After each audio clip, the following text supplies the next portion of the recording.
ಜೈ ವಾಸವಿ ಎಲ್ಲರಿಗೂ. ಈಗ ನಾವು ಆಷಾಢ ಮಾಸದ ಮಹತ್ವ, ಆಷಾಢ ಮಾಸದ ಆಚರಣೆಗಳು ಮತ್ತು ಆಷಾಢ ಮಾಸದ ಆಚರಣೆಯ ಹಿಂದಿರುವ ಕಾರಣಗಳ ಬಗ್ಗೆ ತಿಳಿದುಕೊಳ್ಳೋಣ.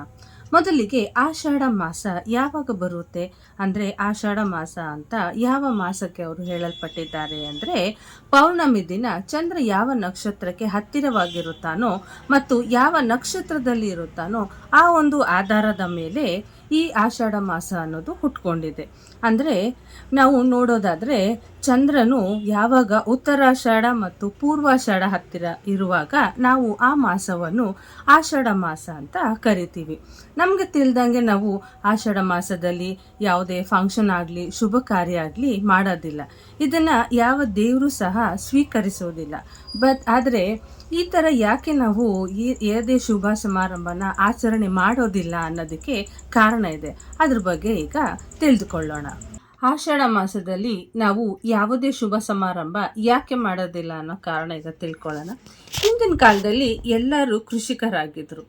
ಈ ಆಷಾಢ ಸಮಯದಲ್ಲಿ ಕೃಷಿಯೇತರ ಚಟುವಟಿಕೆಗೆ ಪ್ರಾಮುಖ್ಯತೆ ಕೊಡ್ತಾ ಇದ್ರು. ಮಾರ್ಚ್ ಏಪ್ರಿಲ್ನಲ್ಲಿ ಭೂಮಿ ಮಳೆ ಇಲ್ಲದೆ ಬರಡಾಗ್ತಾ ಇತ್ತು. ಆಗ ಆಷಾಢದಲ್ಲಿ ಭೂಮಿ ಬಿತ್ತನೆಗೆ ಸಿದ್ಧ ಆಗಿರುತ್ತೆ. ಆದ್ದರಿಂದ ಎಲ್ಲರೂ ಕೃಷಿಯೇತರ ಕೆಲಸಗಳಲ್ಲಿ ತೊಡಗಿಸ್ಕೊಳ್ಳಿ ಅಂತ ಹೇಳಿ ಶುಭ ಸಮಾರಂಭಗಳನ್ನ ನಿಷೇಧ ಮಾಡಿದ್ರು. ಯಾಕೆ ಅಂದರೆ, ಈಗ ಒಂದು ಮನೆಯಲ್ಲಿ ಶುಭ ಸಮಾರಂಭ ಮಾಡಬೇಕು ಅಂದರೆ ತುಂಬ ದಿನಗಳು ಆ ಶುಭ ಸಮಾರಂಭದ ಕೆಲಸದಲ್ಲಿ ತೊಡಗಬೇಕಾಗುತ್ತೆ.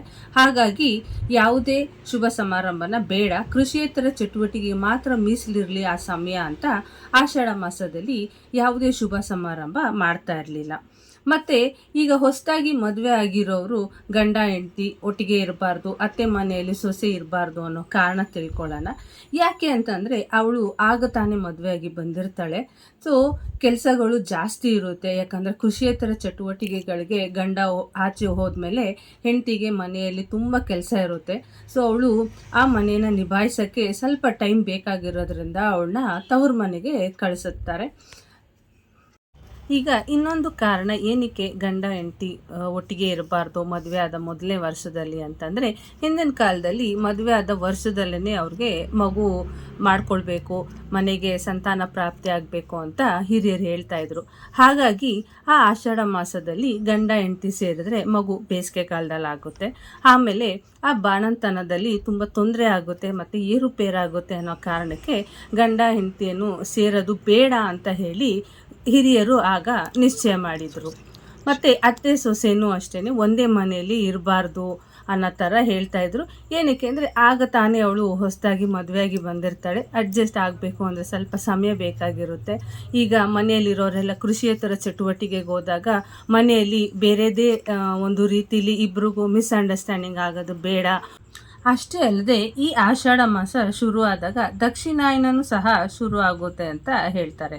ಅಂದರೆ ನಮ್ಮ ಪೂರ್ವಜರು ಓಡಾಡುವಂತಹ ಸಮಯ ಮತ್ತು ಅವರಿಗೆ ನಾವು ತಿಥಿ ಕಾರ್ಯಗಳನ್ನು ಮಾಡುವಂಥ ಸಮಯ ಅಂತ ಹೇಳ್ತಾರೆ. ಅಂದರೆ ದಕ್ಷಿಣಾಯನ ಕಾಲದಲ್ಲಿ ನಾವು ಅವರಿಗೆ ತಿಥಿ ಪ್ರದಾನ ಮಾಡ್ತೇವೆ ಅಂತ ಹೇಳ್ತೇವೆ.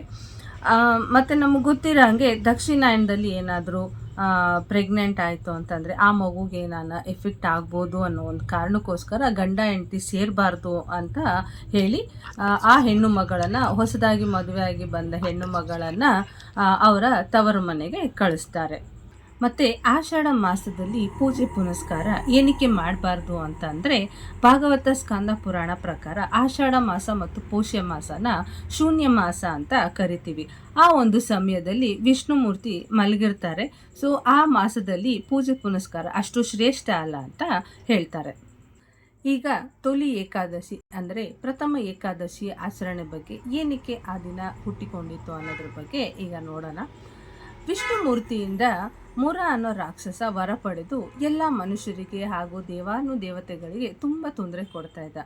ಹಾಗಾಗಿ ಎಲ್ಲರೂ ವಿಷ್ಣುಮೂರ್ತಿಯ ಮೊರೆ ಹೋದಾಗ ವಿಷ್ಣುಮೂರ್ತಿ ಶಯನೋತ್ಸವದಲ್ಲಿರ್ತಾರೆ. ಹಾಗಾಗಿ ಅವರು ಧ್ಯಾನ ಮುದ್ರೆಯಲ್ಲಿರ್ತಾರೆ. ಅವರ ಧ್ಯಾನ ಎಷ್ಟು ಶಕ್ತಿಯುತವಾಗಿತ್ತು ಅಂದರೆ, ಅವರ ಧ್ಯಾನದ ಶಕ್ತಿಯಿಂದಲೇ ಆ ಮುರ ಅನ್ನೋ ರಾಕ್ಷಸ ಸಂಹಾರ ಮಾಡೋದಕ್ಕೆ ಅವರ ಹೃದಯ ಭಾಗದಿಂದ ಒಂದು ಹೆಣ್ಣು ಮೂರ್ತಿ ಸೃಷ್ಟಿಯಾಗಿ ಅವಳ ಕಣ್ಣಿನ ಕಾಂತಿಯಿಂದಲೇ ಆ ಮುರ ಅನ್ನೋ ರಾಕ್ಷಸ ಸಂಹಾರ ಆಗ್ತಾನೆ. ಸೊ ಹಾಗಾಗಿ ಆ ದಿನನ ನಾವು ತೊಲಿ ಏಕಾದಶಿ ಮತ್ತು ಪ್ರಥಮ ಏಕಾದಶಿ ಅಂತ ಆಚರಣೆ ಮಾಡುವಂತಹ ಪದ್ಧತಿ ಹುಟ್ಟಿಕೊಂಡಿತ್ತು. ಮುರ ಅನ್ನೋ ರಾಕ್ಷಸನ ಸಂಹಾರ ಮಾಡಿದ ಆ ಸ್ತ್ರೀಗೆ ನಾವು ಚಿರಋಣಿ ಆಗೋ ಅನ್ನೋ ಉದ್ದೇಶದಿಂದ ನಾವು ತೊಲಿ ಏಕಾದಶಿ ಅಂದರೆ ಶಯನ ಏಕಾದಶಿ ಅನ್ನೋ ಹೆಸರಲ್ಲಿ ನಾವು ಆಚರಣೆ ಮಾಡ್ತೀವಿ. ಹಾಗಾಗಿ ಈ ಏಕಾದಶಿಗೆ ತುಂಬ ಪ್ರಾಮುಖ್ಯತೆ ಇದೆ.